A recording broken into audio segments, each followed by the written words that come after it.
7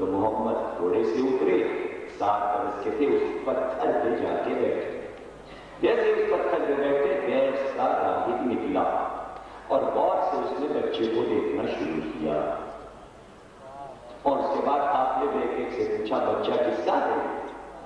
ابو طالب نے کہا میرا بیٹا، میرا نورے نگر ہے، میرا لگتے جگر ہے۔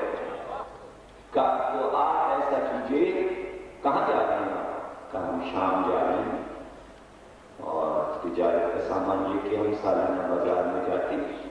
کہا تو آپ واپس چلے جائیے مکے، اس بچے کو واپس لے جائیے۔ کہا کیوں؟ کہ اس لیے کہ ہم نے انجیل میں یہ پڑھا ہے، ہماری عمر ہے 300 سال، اور 300 سال سے ہم یہ انتظار کر رہے تھے۔ انجیل میں یہ لکھا تھا کہ اس درخت کے نیچے جو آ کے بیٹھے گا وہ آخری نبی ہوگا۔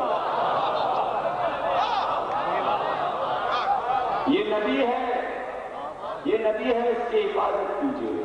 اگر ابو طالب کی خوشی کا عالم ہو، سوچیے، تصور کیجیے، جب آپ شام میں جائیں گے زیارت کرنے کے لیے تو وہاں آپ کو میوزیم میں ادھر ادھر بکس ملیں گی، تو وہ جیسے کہ شہروں کے تعلق ملکوں کے گھر، تو شام کی تاریخ جب شروع کرتے ہیں میوزیم والے تو اس واقعے سے شروع کرتے ہیں، ذکر ابو طالب سے۔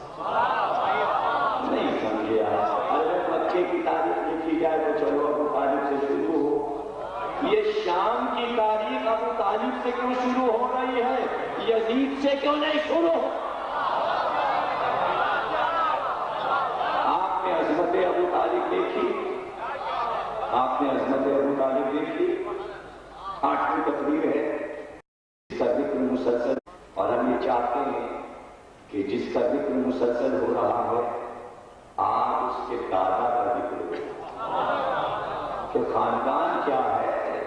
یہ پوری دنیا، تمام مسلمان جس مہدی کا ذکر کر رہے ہیں، یہ خیال رکھیں کہ ابو طالب کا پوتا ہے، تو ابو طالب کے ایمان پہ بحث مت کریں۔ بحث اس سے کی جاتی ہے جہاں کوئی کمی ہوتی ہے۔ اور اتفاق سے ابھی انشاءاللہ قصر مسیب کا شرط و بدائی ہوتا ہے 29 صفر سے 8 ربیع الاول، 8ویں کی مجلس دن کی ہوتی ہے، جلوس کی ہے بدائی کی، جلوس یعنی مارکیٹ روڈ آتا ہے، تو وہ اشرا جب ہم پڑھیں گے شب میں انشاءاللہ، تو وہاں کا موضوع ہے عصمت ابو طالب۔ دیکھیے 10 تقریریں ابو طالب پر سننے میں، ایک دو تو آپ نے سنی ہے، کوئی گوشہ ایسا نہ رہ جائے ابو طالب سے متعلق کہ جو رہ جائے، اگر رہ جائے تو یاد دلا دیجیے۔ ہم یہ چاہتے ہیں کہ نوجوانوں تک ابو طالب اس طرح رچ بس جائیں، تو یہ موضوع نہیں رکھ رہے ہیں کہ ایمان ابو طالب، ایمان تو ہے، اس کو کیا رکھنا، عظمت ابو طالب،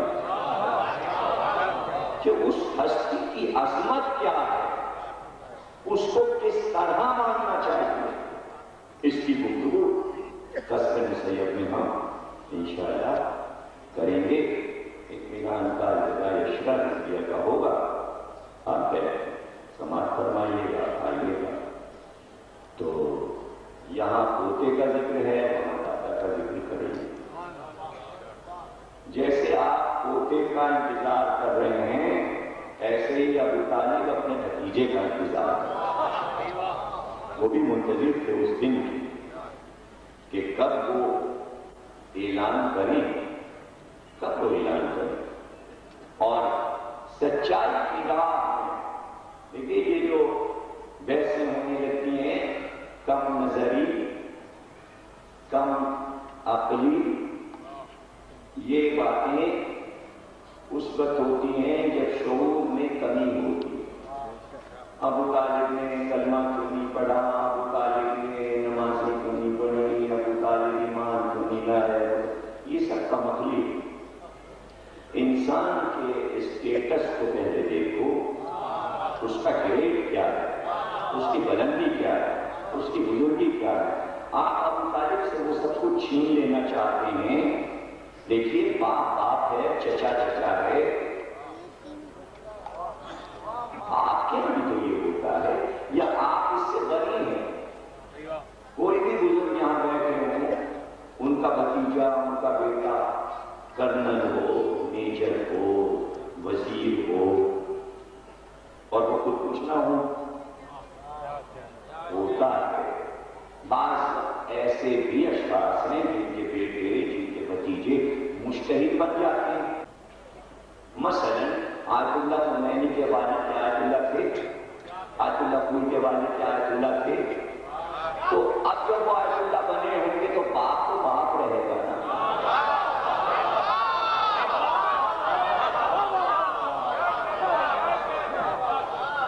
سمجھ لینا. تو آپ اپنے معاملے میں تو یہ چاہتے ہیں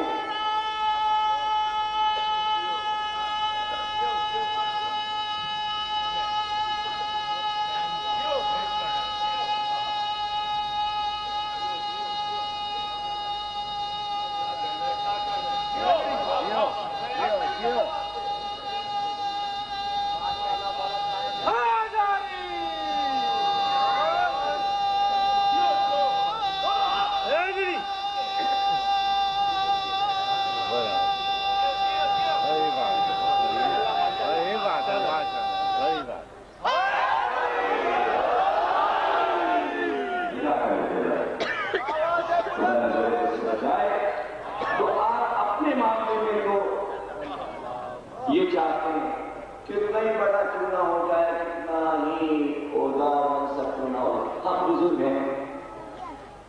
تو یہ بات آپ وہاں کیوں نظر انداز کر دیتے ہیں؟ یہ تو ابو طالب کا وہ کمال تھا کہ اس پر غرور نہیں کیا.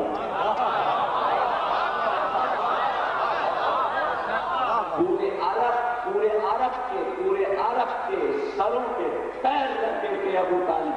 کیا دیکھتے ہو تم؟ میرا بھتیجا نبی ہے.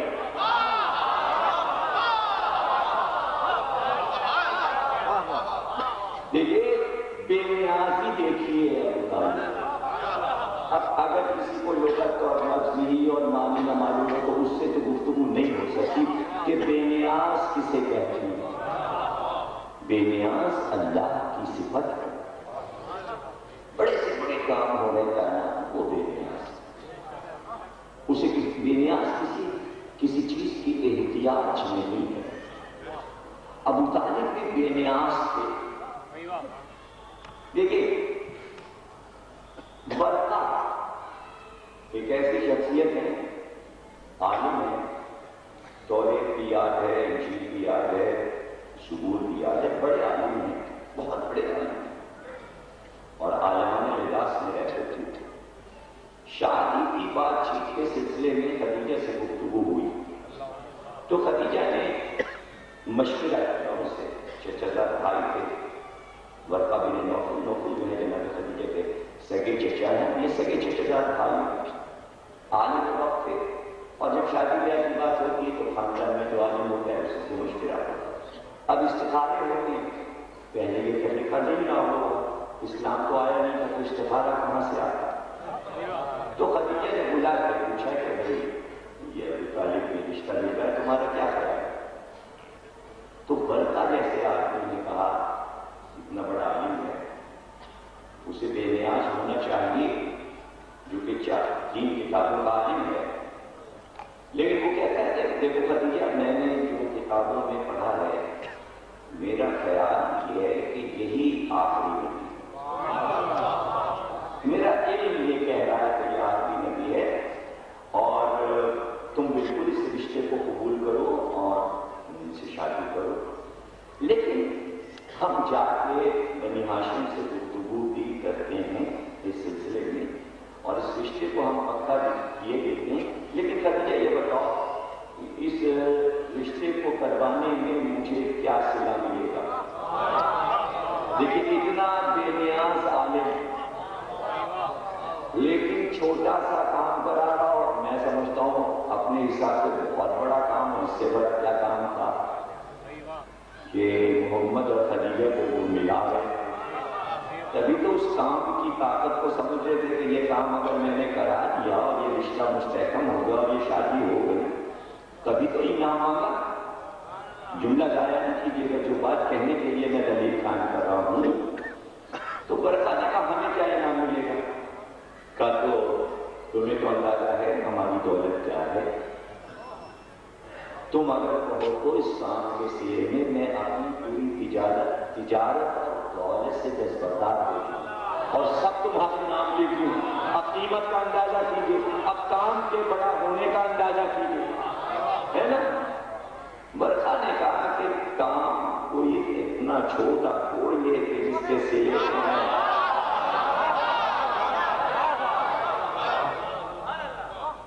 کوئی اور انعام کا تو تم مانگو، انعام تو مانگو، کہ تو ہم جو انعام مانگتے ہیں کبھی جا پھر وہ ہمیں ملنا چاہیے، قبر کا مانگو۔ کہا دیکھو یہ نبی ہے اور ہم نے کتابوں میں یہ بھی پڑھا ہے کہ شفاعت کی منزل پر یہی ہوں گے، اور خدیجہ تم قیامت کے دن ان کے پہلو میں ہوگی، وعدہ کرو کہ وہاں تم میری سفارش محمد سے کر دو۔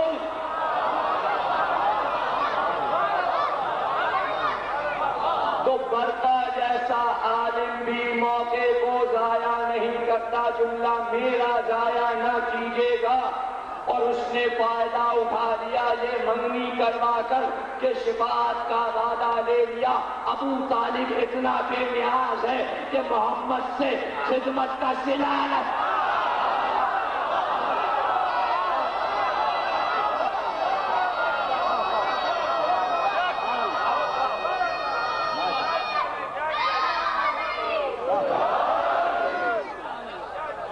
اتنا ہی کہہ دیتے کہ بیٹا میں چونکہ اظہار کھل کے نہیں کر رہا ہوں تو میرے بعد یہ مجھے کافر سمجھیں گے، یہ بتاؤ میرے ایمان کا کیا ہوگا۔ اتنا بے نیاز کہ اس کی بھی پرواہ نہیں کہ نبی کی امت اسے کافر کہتی ہے یا مومن۔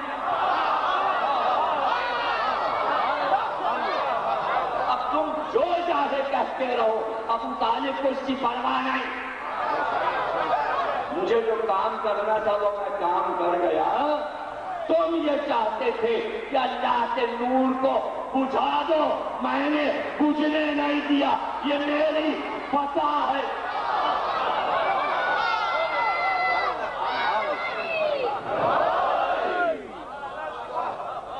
بھوکوں سے یہ چراغ بجھایا نہ جائے، یہ آیت کا ترجمہ ہے شیخ۔ اللہ نے کہا کہ یہ چاہتے ہیں کفار کہ منہ سے پھونک کر اللہ کے نور کو بجھا دیں، یہ چاہے جتنی کراہت کریں اللہ اپنے نور کو کامل کر کے رہے گا۔ اس نور کے کامل ہونے کا آغاز ابو طالب کے ہاتھ سے ہوا اور کامل ہوگا ابو طالب کے پوتے مہدی پر۔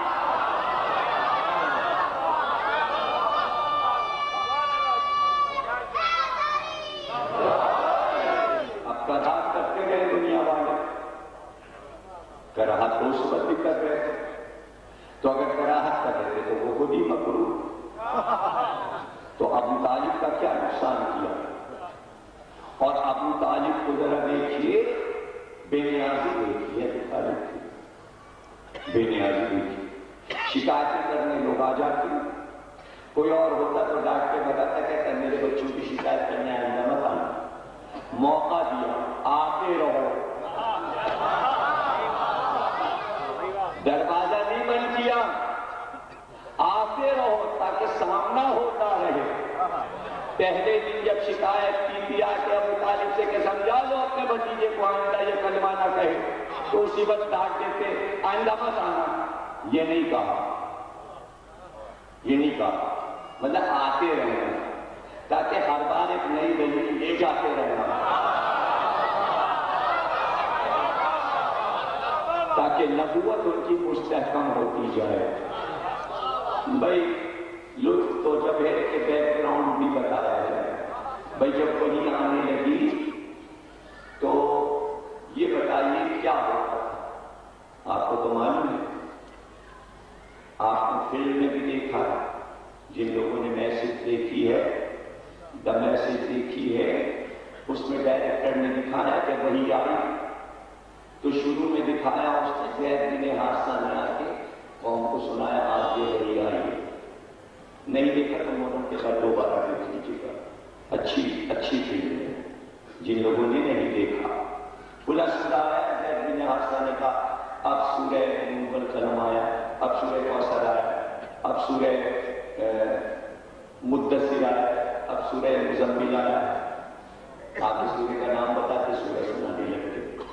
اس کے بعد دکھایا ڈائریکٹر نے کہ بعد میں بلال آتے تھے کہتے تھے آج یہ وہی آئی، تمام مسلمانیں کپڑے میں جمع اور کوئی ایک آدمی وہی سنا رہا ہے، تو کوئی تو آ کے بتاتا تھا نا، توجہ ہے نا، یہ تو مثال میں نے فلم کی دے دی تاکہ جلدی سمجھ میں آ جائے، ورنہ کتابوں میں پڑھی کیا ہوتا ہے جو چاہے آپ لکھیے کاتب یہ ہیں فلانے یہ ہیں کاتب وہی وہ ہیں سنا وہ رہے ہیں سب منظور ہے سب کام کر رہے ہیں، اچھا چلیے ہمیں منظور ہے سب کام کر رہے ہیں یہ کام کر رہے ہیں وہ کام، سب نبی کا کام جو ہے اپنے کاندھے پہ لے لیا ہے، لیکن ابو طالب جب تھے تب کوئی نام دکھاؤ،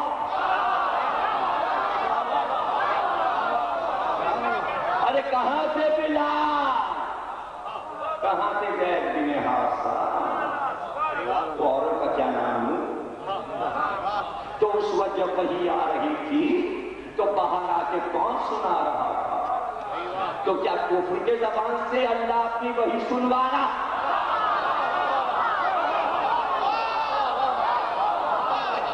سورہ آیا تو ابو طالب بھی تو آگے بتاتے کہ آج بتیجے پہ یہ سورہ ہے، تو پہلا تلاوت کرنے والا پہلا قاری قرآن کون ہے؟ اچھا اب آپ کہتے ہیں حافظ قرآن، آپ کہتے ہیں نا، تو کیا کتاب میں لکھا ہے کہ ابو طالب کاغذ سے پڑھ کے سناتے تھے؟ پہلا حافظ قرآن، ان نقطوں پہ نظر نہیں ہے آپ کی، بہت انہوں نے ابو طالب سنا ہوگا، ان چیزوں پہ نظر کیجیے، کبھی ہم ان کو یہاں رہنے نہیں گے، بات ذرا سی کوئی جھگڑا یہاں سے شروع ہو گیا، ان سے کہیے کہ بھائی یہ متزلزل ہو گیا ہے ہمارا سارا نظام، خطرہ کیا تھا؟ خطرہ یہ تھا کہ وہ دولت کے انبار جو کعبے میں تھے وہ سب لٹنے والے، دولت مند کی دولت سب کے لیے، اس لیے کہ غریب لوگ غلام لوگ کلمہ پڑھ پڑھ کے عزتدار ہو گئے تھے، جن کو برسوں غلام رکھا تھا وہ مسجد میں جا جا کے کلمہ پڑھ پڑھ کے امیر بن گئے، سیدنا بن گئے، تو ان کو بڑی بات تھی کہ یہ کل ہمارے ملازم تھے، دیکھیے آج سردار بنے گھوم رہے، کلمہ پڑھنے کی وجہ سے چلنے لگے، اس لیے وہ اس کو روکنا چاہتے تھے، سرمایہ کارانہ نظام ختم ہو رہا تھا، اب تھا اس میں خلا رہا تھا اس کا چکر، تو بڑی پیشکش کی تھی، ابو طالب کیا چاہیے تمہارے بھتیجے، کیا چاہیے؟ جتنی کہو دولت دے دیں، اگر دولت کے لیے یہ کام شروع کیا ہے، بات نہیں صاف ہو گئی، توجہ کیجیے گا، میرے ساتھ یہ ہوتا ہے کہ میں بات کہہ دیتا ہوں تب آپ میں آ جاتا ہے، آگے سے بڑھنا کہیں اور ہوتا ہے، بیچ میں مجھے روک دیا جاتا ہے، اب ابھی یہ جملہ کہاں کروں گا، پھر اٹھنا پڑتا ہے، یہ بار بار ہوتا ہے میرے ساتھ، بات نہیں صاف ہو گئی، اگر تمہیں دولت چاہیے، یہ جو پھول اٹھایا تم نے دولت کے لیے شروع کیا تو دولت کی ہم بات دیتے ہیں، تو اس کا جواب نبی نے دے دیا، ایک ہاتھ کو چاند ایک کے سورج کر دو، تب بھی کہنا نہیں چھوڑوں گا، اب چاند اور سورج سے بڑی دولت تو تمہارے پاس، تو تمہاری یہ دولت کیا ہے؟ تو جب پہلے دن یہ بات صاف ہو گئی کہ یہ وہی کا کام دولت کے لیے نہیں ہوا ہے شروع، تو کیسے یزید نے اپنے دربار میں کہا کہ بنی ہاشم کے جو وحی آئی یہ ملک و مال کے ساتھ دولت کے ساتھ کھیل کھیلا گیا تھا؟ یعنی ذہنوں میں بسا ہوا کہ دولت کے لیے یہ کام شروع ہوا ہے۔ اب دوسرا کام کیا تھا؟ کیا شک تھا انہیں؟ اب دوسرا شک اور تھا، اس کا بھی اظہار کیا کہ اگر محمد کو اچھی اچھی لڑکیاں چاہیے تو ہم اپنی بیٹیاں دیتے ہیں، اس سے نکاح کر لیں۔ دو ہی مسئلے ہیں بس پولیس اسلام کے جھگڑے میں، بیویوں کے یا دولت کے۔ کچھ سمجھے کچھ نہیں سمجھے تو ہم کیا کریں؟ نہیں سمجھے نہ سمجھے اس سے خدا سمجھے۔ جھگڑا یہی سارا جھگڑا، اس سے بھی انکار ہو گیا، اس لیے کہ سب نے دیکھ لیا کہ شادی تو ہو گئی خدیجہ سے، شادی تو ہو گئی خدیجہ سے، دولت بھی نہیں چاہیے۔ اب ان کا کام نہیں چاہتے، پیغام پہنچا دیں، یہ کہہ رہے ہیں، یہ کہتے ہیں کبھی چچا ان سے کہہ دیجیے آنکھ میں آنسو اب بھی تو ہوتا ہے مجھے برداشت نہیں، میرا پتی چاہیے جا کر دو تو کر دیں، وہ تم سے مانگی کیا رہا؟ ایسا تبلیغ کا پیارا انداز ہو تو کہیں تو میں بتاؤں دکھاؤں، وہ مانگی کیا رہا تم سے؟ کیا لیے لے رہا؟ دو کلمے تو مانگ رہے ہیں بس، لا الہ الا اللہ، بس ختم۔ دو لفظ مانگے ہیں اس نے، کیا تمہیں پریشانی؟ دینا ہو تو نہ دینا ہو نہ دو۔ جو پورے عرب کے کافروں سے یہ کہے کہ کلمہ پڑھ لو، آپ اس سے کہہ رہے پہلے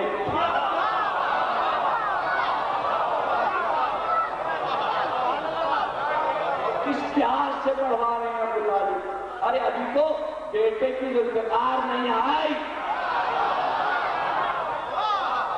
ابھی تو پیار سے بات ہو رہی ہے نا، محبت سے بات ہو رہی ہے۔ دو جملے مانگے ہیں، ان سے دو جملے مانگے ہیں۔ کہا اچھا پھر ابو طالب اب تو جھگڑا ہے، کیا جھگڑا ہے؟ کہا پورے خاندان سے جھگڑا، کام محمد کا ہے، پورا خاندان جھگڑے میں ملوث ہو گیا۔ خیال رہے حضور کے 11 چچا، 7 پھوپھیاں، چچاؤں کی اولاد، چچا بھائی، پھوپھیوں کی اولاد، پھوپھی دار بھائی، تعداد میں کم سے کم 500 خاندان کے افراد ہیں۔ ایک ایک بیٹے کے 10 اور 12 بیٹے ہیں، صرف سب سے بڑے چچا حارث جو ہیں ان کے 12 بیٹے ہیں، عباس سے 10 بیٹے ہیں، یعنی 12 چچا اور سب کے 10 12 اور پھر پھوپھیاں 7 اور ان کی اولاد، 7 خاندان جمع ہوتا اور کہتا محمد ایک تمہاری وجہ سے ہمارے سب کے آرام میں خلل پڑا، اور کہتا کس سے خاندان؟ ابو طالب سے، سردار خاندان تم ہو، بزرگ خاندان تم ہو، تم کیوں نہیں اس کو سمجھاتے؟ تم نے پالا ہے، یوں کہتے ہیں، توجہ کیجیے گا، آپ نے کسی بچے کو پالا، میں وہاں تو وہ جملہ کہہ نہیں سکتا، یہاں کہوں گا تاکہ آپ وہاں سمجھ جائیں۔ آپ نے بچے کو پالا تو بڑا ہوا، پورے محلے والے دوست سے شکایت کرو، محلے والے آئے تو وہ کیا کہیں گے؟ کہیں گے تم نے پالا ہے، تم نے اس کی عادتیں خراب کی ہے، اب تم ہی سنبھالو۔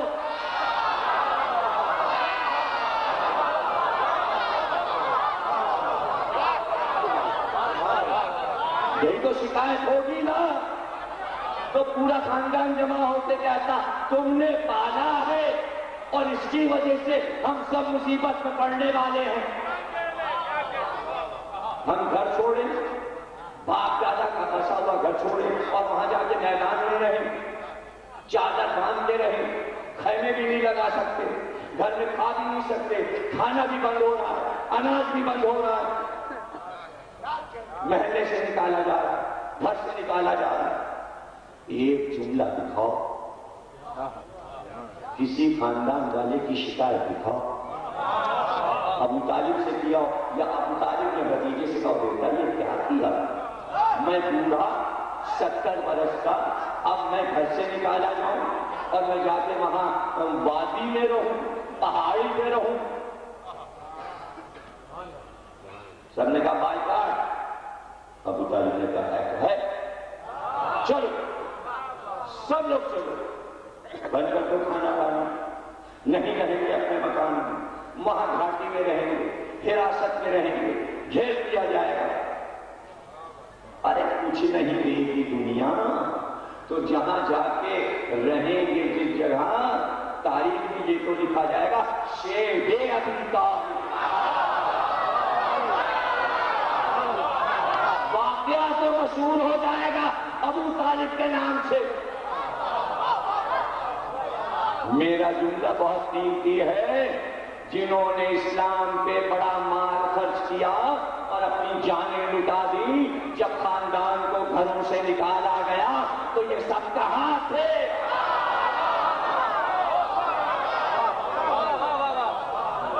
کسی نے مدد نہیں کی، کوئی ابو طالب کے پاس نہیں آیا، ہم آپ کا ساتھ دیں گے، ہم کھانا پہنچا دیں گے، ہم گیہوں پہنچا دیں گے، روٹی پک جائے گی۔ کھانا بند ہو گیا، کھانا نہیں پکتا تھا۔ وہ تو ابو طالب کا 13 برس کا بیٹا تھا جو وادی سے نکلتا، بازار میں جاتا، چوکی بوری لے کے آتا، کوئی راستہ نہیں روک سکتا۔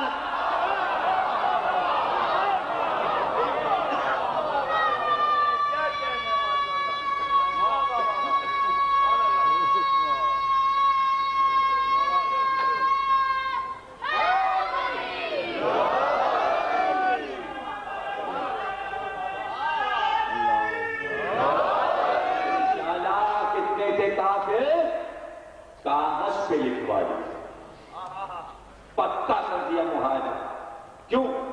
جانتے تھے یہ سب ہیں تلوار کے دھنی، حمزہ جیسا اس میں بہادر، یہ ابو طالب خود اتنی لڑائیاں لڑے ہوئے، یہ زبیر ہیں ابو طالب کے بھائی، یہ بھی تلوار چلائے ہوئے، یہ عباس کا پورا خاندان، تو یہ کہیں حملہ نہ کر رہے، اس لیے معاہدہ کر لو کاغذ، اور بڑے بڑے سرداروں کو نکالا، اتنے دنوں کے لیے تمہیں نکالا جاتا ہے مکے سے، یہ دستخط اور محمد کو بھی دستخط،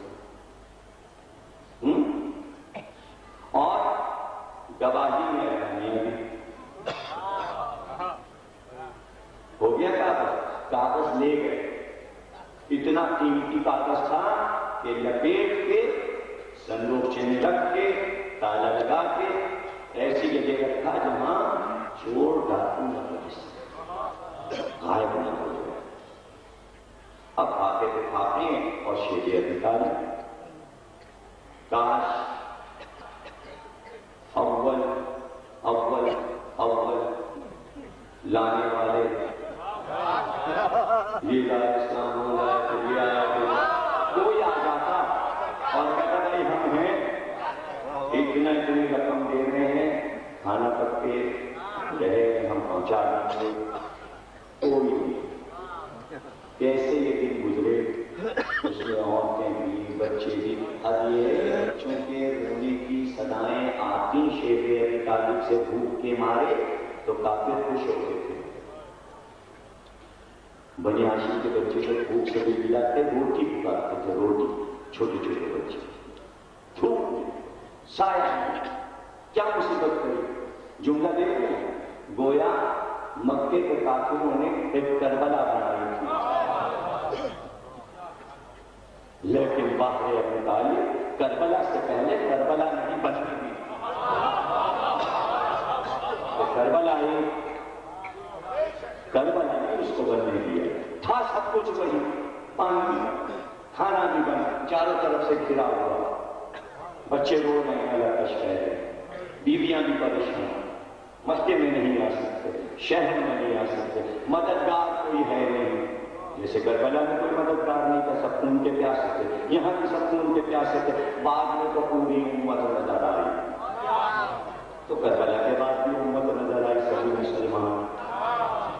وہاں کس نے مدد کی تھی؟ نبی کے نواز سے، تو اب سب چاہنے والے، تو اب ندی کے بھی سب چاہنے والے، شیر ادھکاری نے اس کی مدد کی، ایک بھی مددگار کا نام نہیں لکھا ہوا، کتابوں میں تو نہیں لکھا ہوا۔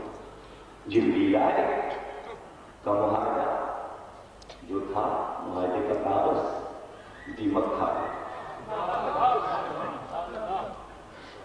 کل کی تقریبات سرکشوں کو اللہ چاہے تو لشکر اور فوج بھیجنے کے بجائے اپنا ایک سپاہی مچھر بھیج دیتا ہے۔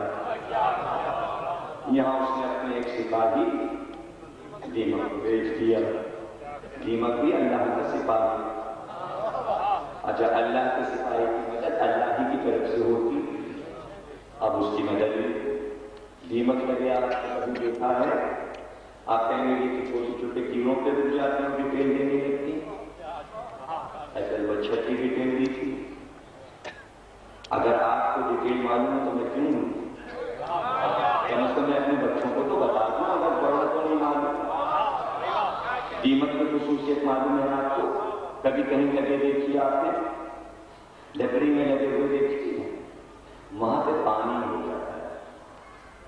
جہاں دیمک لگتی ہے وہ لکڑی گیلی ہو جاتی ہے، وہ چھت گیلی ہو جاتی ہے، پانی کہاں سے آتا ہے؟ دیمک پانی سے سڑاتی ہے، اس چیز کو کاٹتی ہے، پانی چھوڑ کے اسے نرم کر کے پھر پانی کہاں سے آتا ہے؟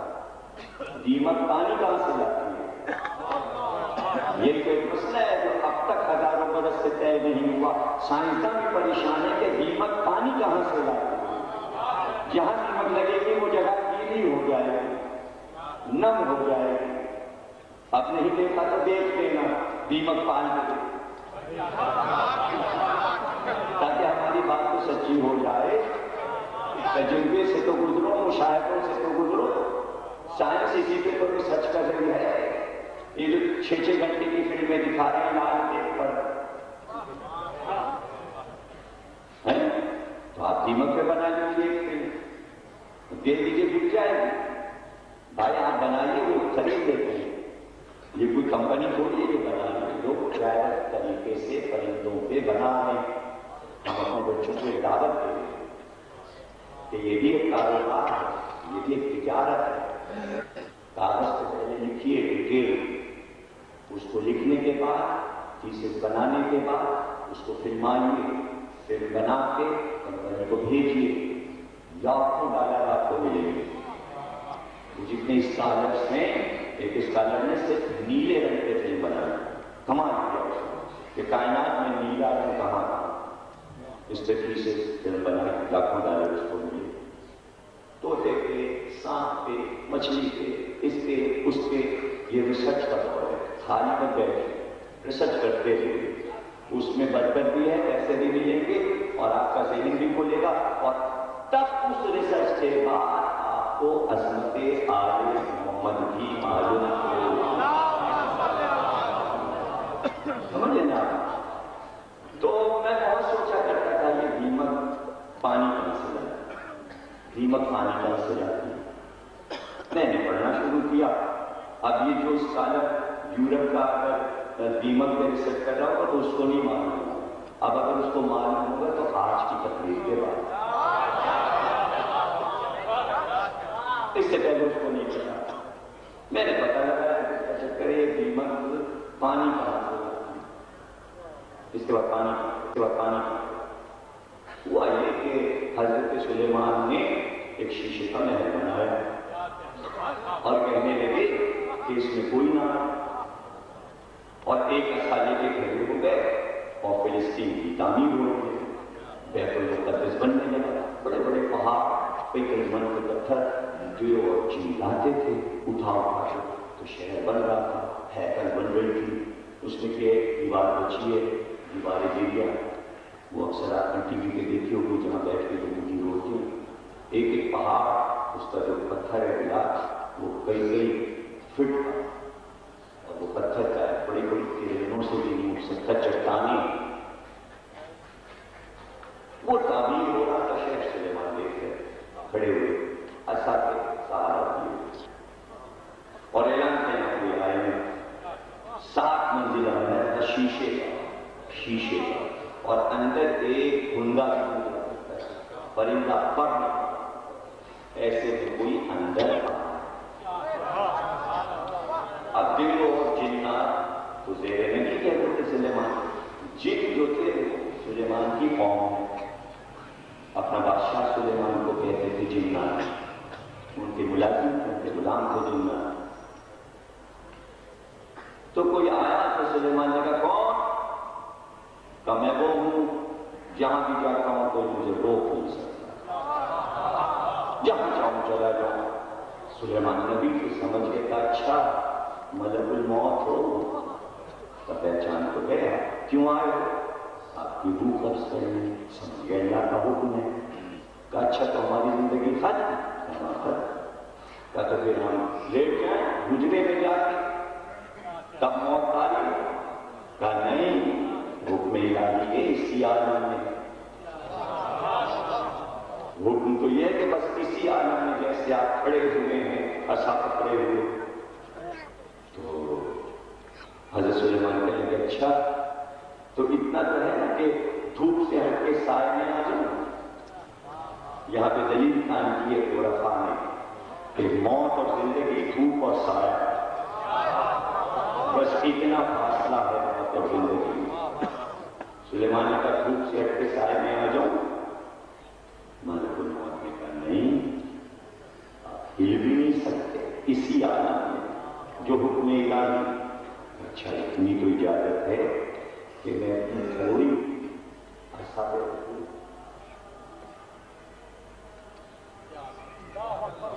کہا نہیں اسی عالم میں، اور ان کا ضرور اب ویسا پکڑے میں کھڑے گئے، روح گئی، ملک الموت گئے، اب سلیمان کھڑے ہیں،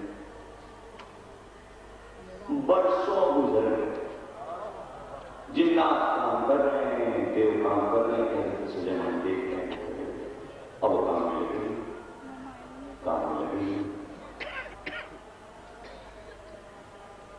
عصا میں دیمک لگی، اندر اندر اندر اندر اندر، جب پورے عصا کو کھا گئی تو عصا ٹوٹا، سلیمان کی لاش گری، تب دوڑے جی اور یہ پتہ چلا انتقال کرنا چکے، بعد میں پتہ چلا ان کے انتقال کو بہت دن ہو گئے۔ تو ان کا بھائی کیسے یہ گرے؟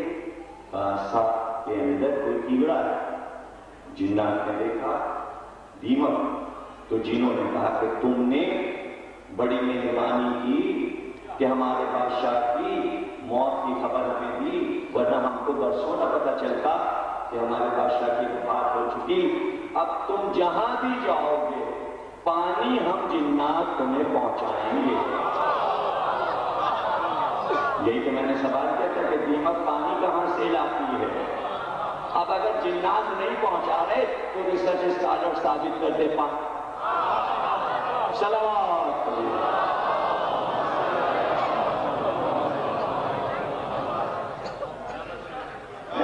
اللہ نے مسلط کیا دیمک کو، اللہ نے مسلط کیا تاکہ وفات سلیمان کی خبر ہو۔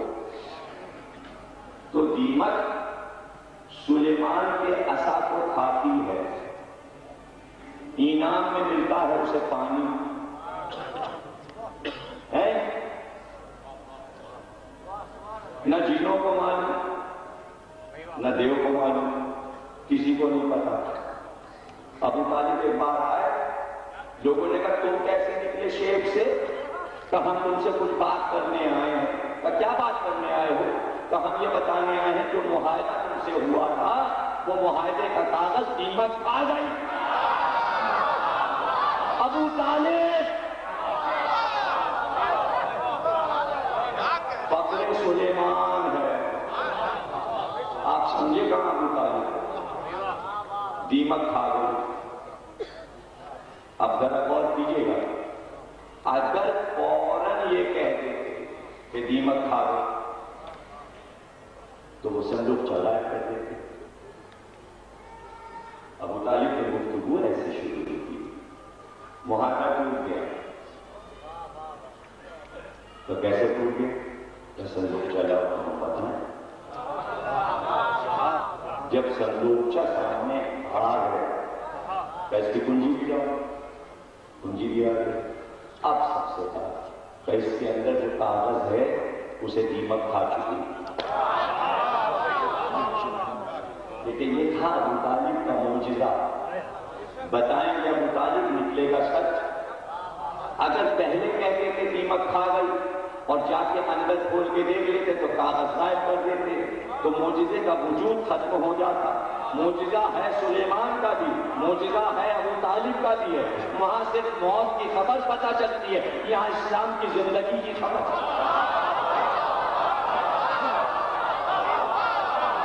اب اسلام کی زندگی شروع ہو. وہاں سلیمان کی حکومت ختم ہو رہی ہے، یا محمد کی حکومت شروع ہو رہی ہے. پیچھے ہے دیمک، دیمک کھا گئی. کھولو. کہ ابو طالب یہ تو بتا دو تمہیں پتا کیسے چلا؟ کہ میرے بھتیجے نے بتایا. کہ تمہیں اپنے بھتیجے کے بیان پہ اتنا یقین ہے کہ وہ سچا ہے، وہ سچا ہے اور نبی سچا ہوتا ہے. جملہ یہ کہا اگر غلط نکلے تو میرے بھتیجے کو قتل کر دینا. تو اتنا نبوت محمد پر یقین ہے ابو طالب کو، ورنہ کوئی یہ نہیں کہتا میرے بچے کو قتل کر دینا. معلوم ہے ابو طالب کو کہ خبر سچ ہے اور خبر دینے والے کو نبی کہتے ہیں. کاغذ نکلا، سامنے آیا. جہاں محمد کا نام لکھا تھا وہ لکھا ہوا اور گواہوں کے نام ادھر ادھر لکھے تھے وہ دیمک کھا گئی. محمد کا نام جگمگا رہا تھا، ادھر ادھر والوں کو دیمک کھا گئی.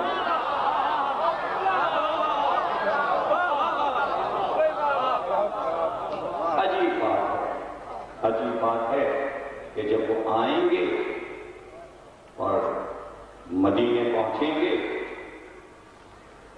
تو سب سے پہلا کام یہ کریں گے امام مہدی پہنچتے ہی مدینے میں کہ روضے میں 2 مقامات ایسے ہیں کہ انہیں کھودیں گے.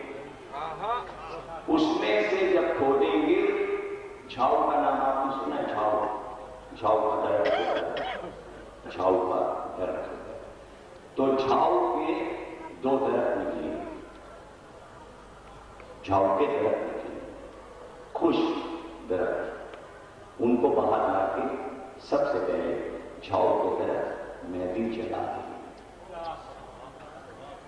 سوکھی لکڑیاں ہوں گی درخت کی، ان کو جلا دیں. یہ سب سے پہلا کام کریں گے مدینے میں آمد کے بعد.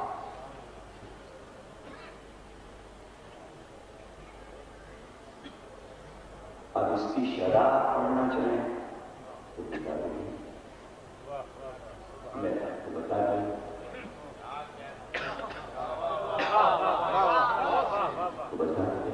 اب رہ گئے یہ کہ صاحب کوئی اسلامی ملک میں امام مہدی کے خلاف بے ادبی کے کلمات کہے اور اس کو چھوڑ دیا جائے. حالانکہ آپ یہ کہہ سکتے ہیں تصوراتی چیز ہے، خیال ہے. اگر کسی نے برا کہہ دیا تو کیا؟ تو پھر یہ ذہن میں رکھیے گا کہ اگر وہ تصور میں ہے تو یہ محمد بھی تصور میں ہے. کیا تصور کے ہر خیال کو حق ہے کہ برا کہا جائے؟ یہاں پر بچائیے تاکہ وہاں حملہ نہ ہو. جو ان کی شان میں بے ادبی کر سکتا ہے وہ ان کی شان میں بے ادبی. اور زیادہ عزت دینے کی ضرورت نہیں ہے ایسے لوگوں کو. اس سے کوئی ملک میں برکت نہیں ہو جائے، نحوستیں آئیں. اس لیے خیال رکھیے کہ جو دین اور عقائد قرآن، کلمہ، رسول، نبی، آئمہ، بزرگ، ان کے احترام میں کہیں سے کمی نہ آئے تاکہ برکت رہے ملک میں۔ اس لیے کہ برکت نام ہے مہدی کا۔ کائنات میں جو سکون آنے والا ہے وہ انہی کے قدم سے آئے۔ اب اس کے بعد کیا ہے؟ آج تقریب کا موضوع سمٹ رہا ہے، اور اس سے پہلے کہ ہم اس موضوع کو کامل کر دیں، کیونکہ کل سے تو خاک اڑانے کا دن ہے اور شہادتوں کی مجالس ہوں گی اور زیادہ تر زنجیر کا ماتم، اور تو ہم چاہتے ہیں کہ ہم ٹرسٹ کی جانب سے شکریہ ادا کریں، جیسے کہ ہر سال شکریہ ادا کرتے ہیں۔ امام بارگاہ شاہ نجف ماڈل روڈ کی جانب سے یہاں کی انتظامیہ پولیس کا شکریہ ادا کیا جاتا ہے کہ ان کا انتظام بہت اچھا اور عمدہ تھا۔ رینجرز تمام حضرات کا شکریہ ادا کیا جاتا ہے۔ KSC اور PWD کے شکر گزار ہیں، ٹرسٹ کے تمام اراکین کہ جن کی کاوشوں سے عشرہ محرم پرسکون اور پرامن گزرا، اور امید ہے کہ آئندہ بھی اسی طرح کا تعاون تمام امام بارگاہوں کو خصوصاً شاہ نجف کو حاصل رہے گا۔ اور اس کے ساتھ ساتھ ٹرسٹ والے متحدہ قومی موومنٹ کے بھی شکر گزار ہیں کہ نائب ناظم اور ان کے تمام اراکین نے ہر طریقے سے خیال رکھا، انتظام میں شانہ بشانہ شامل رہے، اور احترام محرم میں پرسکون ماحول ان کی کوششوں سے رہا۔ اور خصوصاً یہ شکریہ ادا کیا جاتا ہے تمام اہل محلہ کا، بغیر مذہب اور ملت کے اختلاف کے کہ تمام اہل محلہ نے ٹرسٹ کے ساتھ تعاون کیا۔ اور سب سے آخر میں دوسرا اسکاؤٹس کا شکریہ ادا کیا جاتا ہے، اور اس کے ساتھ ساتھ ایک اپیل بھی کی جا رہی ہے کہ ٹرسٹ کی جانب سے کچھ اراکین آپ کے پاس آتے ہیں اور آپ جو کچھ بھی اس ٹرسٹ کو ہدیے کے طور پہ دینا چاہیں، جو نذر دینا چاہیں وہ دے دیجیے، اور یوں بھی وہاں پر باہر کاؤنٹر پہ جو انتظام ہے تشریف فرما ہے، دیکھتے ہوئے وہاں بھی جا سکتے ہیں۔ آخر میں انتظام ہے، اور ہم چاہیں گے کہ آپ ان کی اپیل پر لبیک کہیں اور درود پڑھتے رہیں۔ ایک صلوات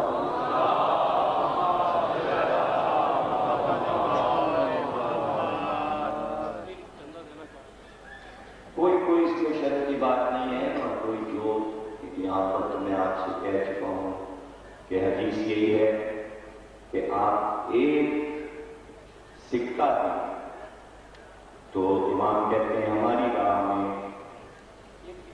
جو ایک سکہ دیا جاتا ہے ہم 10 کر کے واپس کرتے ہیں۔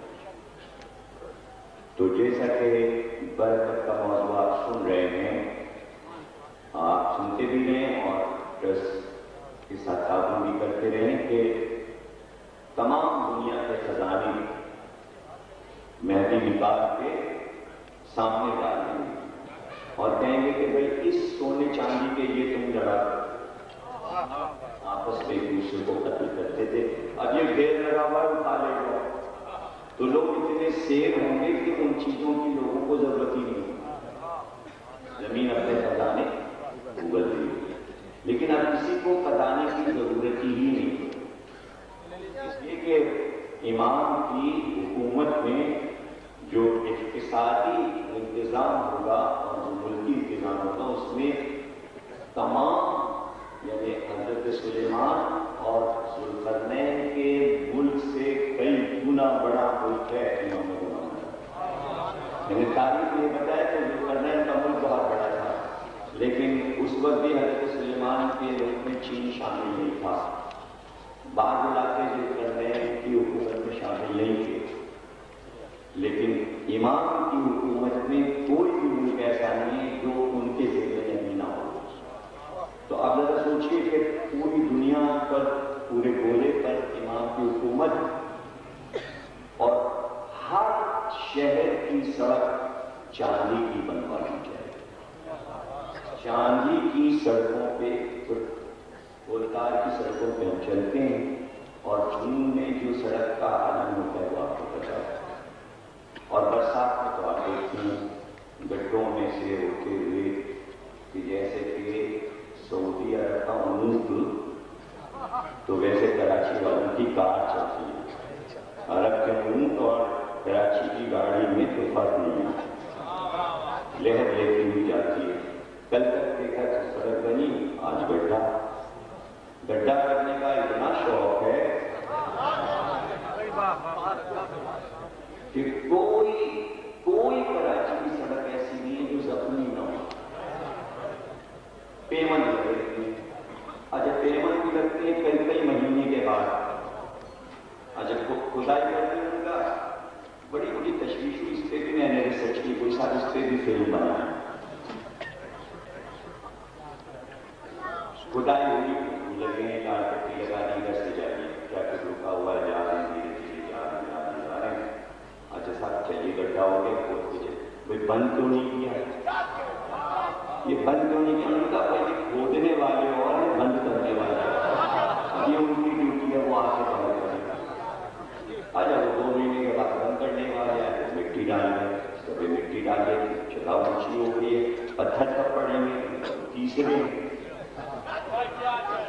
کوئی اور آئیں گے، کولتار کم لگائے گا، پیمنٹ کب لگے گا، کوئی اور اپنا کام آگے کرے گا، 3 مہینے کے بعد ایک آدمی کو خبر ہوتی ہے، جب تک یہ گڈھا بھرے وہاں ایک اور گڈھا ہو چکا ہے، آپ بتائیں، اور یہ بیچ کے گڈھے آ جائے اور وہ جو ساتھ میں پوری خندق چل رہی ہے، یہ کیا ہے، پانی جا رہا ہے، بجلی جا رہی ہے، ٹیلی فون جا رہا ہے، ارے بھائی کب سے جا رہا ہے، یہ تو ابھی 2 سال پہلے بھی گیا تھا، ادھر سے پانی گیا تو تھا، ادھر کا پائپ پھٹ گیا، وہ بدلا گیا، بھائی ایسا کیوں نہیں ڈالا کہ کبھی نہ پھٹے، وہ تو ڈالا ہی ایسا تھا کہ پھٹے، بڑے مسائل ہیں، تو یہ مسئلے کون سی گورنمنٹ حل کرے گی یہ بتا دیں، سوائے نام کہتی تھے سکون سے ہم سڑک پہ چل سکیں گے، اس لیے ضرورت ہے یا نہیں امام مہدی، صلوات پڑھیے گا۔ میں تو ایک مصیبت بیان کی ہے نا، تو ایک مصیبت، اب لائٹ کوئی لے گئی تو گئی، آپ چلایا کیجیے، کچھ بھی کیجیے، گئی تو گئی، اب مجبوریاں وہ بتا دیں گے کیوں گئی، کیا ہوا، فلانی جگہ سے تار ہو گیا، ابھی ہو گیا، وہ ہو گیا، آپریشن بھی ہو رہا ہے، ہاسپٹل میں یہ بھی ہو رہا ہے، تو کتنے زیادہ جتنی بجلی بن رہی ہے اس سے زیادہ جنریٹر بھی بنے، اور ہماری جتنی قسموں کی چیزیں آ چکی ہیں، 10,000 روپئے لے لیجیے، پنکھا اس سے چل جائے گا کم از کم، اور ایک ٹیوب لائٹ چل جائے گا، لوگوں نے وہ بھی خرید کے رکھی ہوئی، پھر وہ بھی چارج بجلی سے ہوتا ہے، اگر بجلی نہیں ہوگی تو چارج کہاں سے ہوگا، یہ مسائل ہیں، تو اللہ نے یہ مسئلہ بھی ختم کر دیا کہ تم بجلی سے پریشان رہے ہو، اب یہ لائٹ بلب ٹیوب لائٹ مہدی کی روشنی پوری دنیا پر، آج یہ ہے قرآن میں یہ ہے کہ مہدی کے آنے کے بعد چاند سورج بھی پھیکے پڑ جائیں گے، صلوات پڑھیے گا۔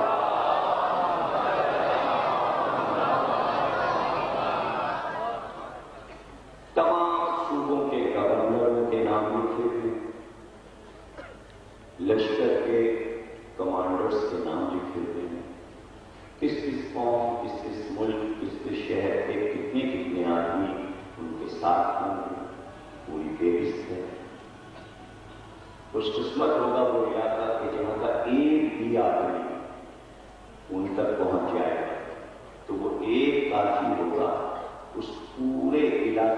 سفارش کے لیے. اس لیے کوئی علاقہ ایسا نہیں ہے جہاں تک ایک دو آدمی ان کے پاس نہ پہنچے اور ان کے لشکر میں شریک نہ ہو.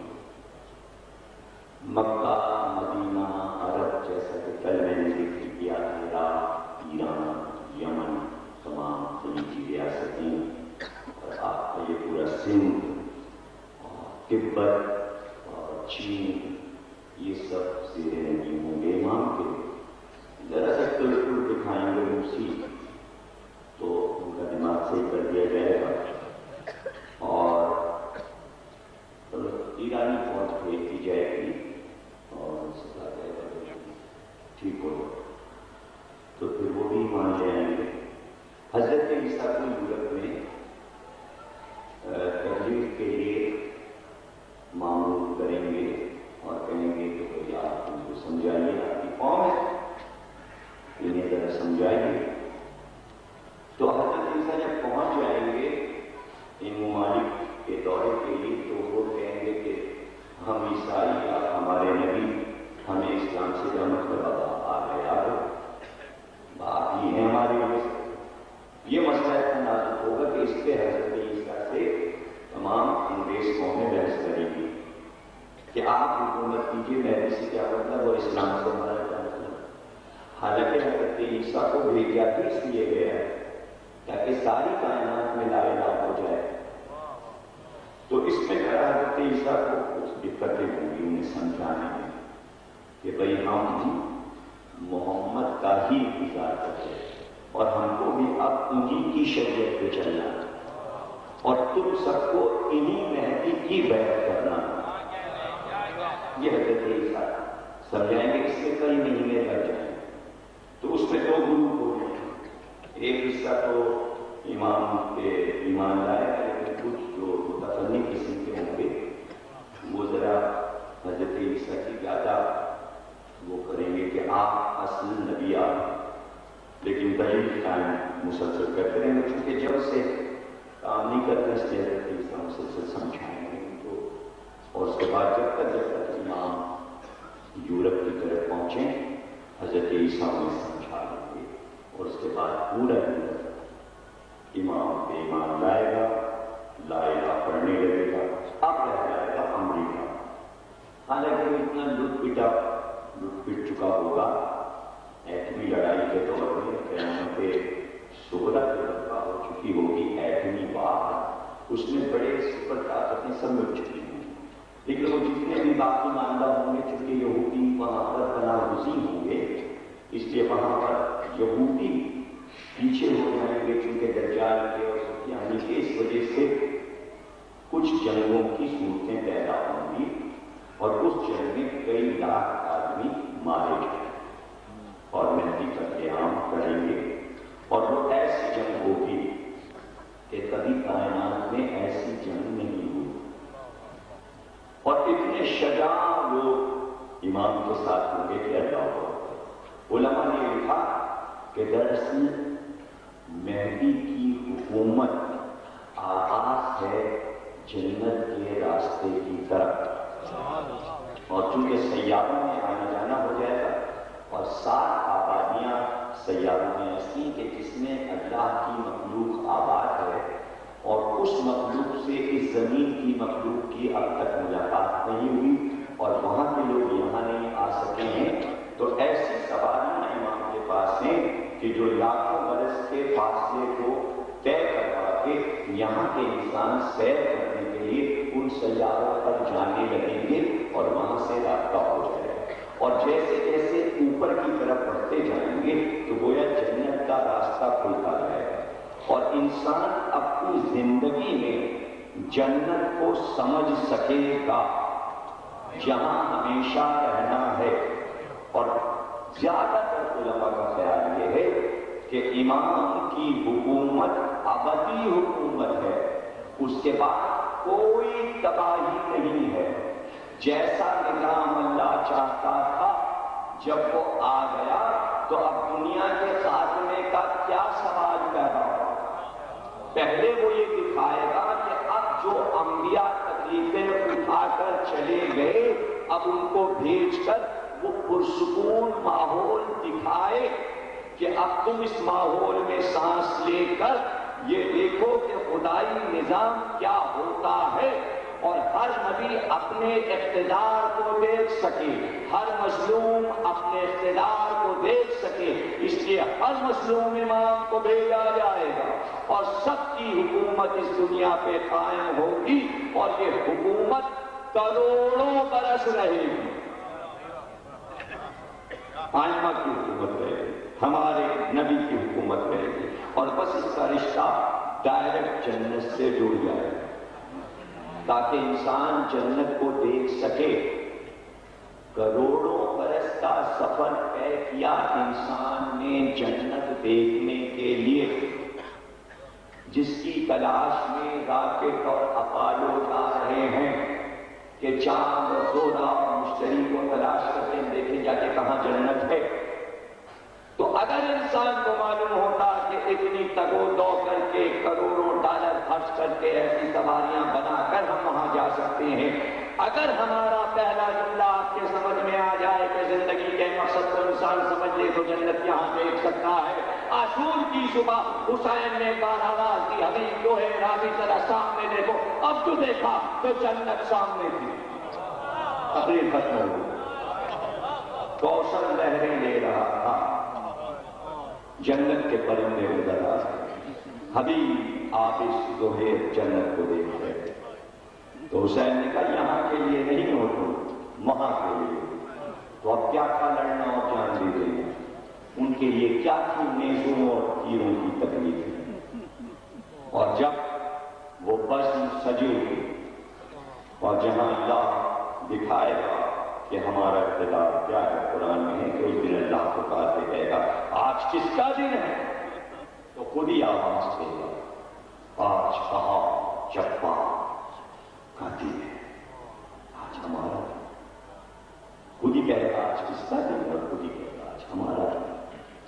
اور پھر ملائکہ آئیں گے اور اللہ کہے گا صابرین کے سلام کرو،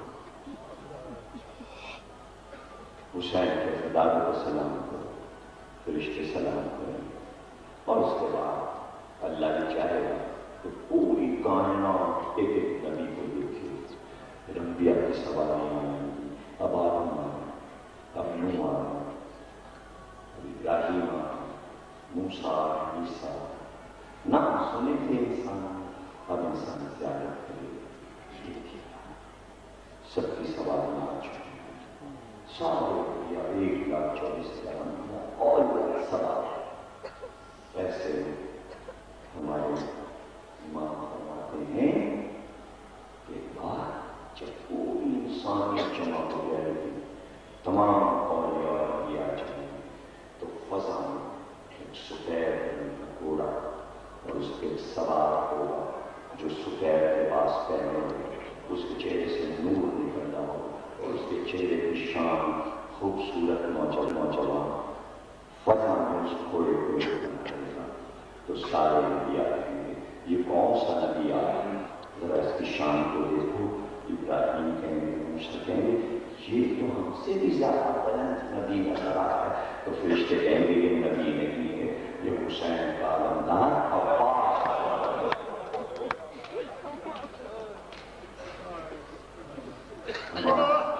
لیکن کیسے شکریہ آپ کا ادا کیا، اور ہماری طرف سے عزیزانوں کا شکریہ کہ موت کے ساتھ وہ آئے، انتہائی محبت اور شفقت کے ساتھ انہوں نے مسلسل فضائل اور مسائل سنے، ہمارا ساتھ دیا، فضائل میں مدد کی، ہماری مسائل میں کلیئر کیا۔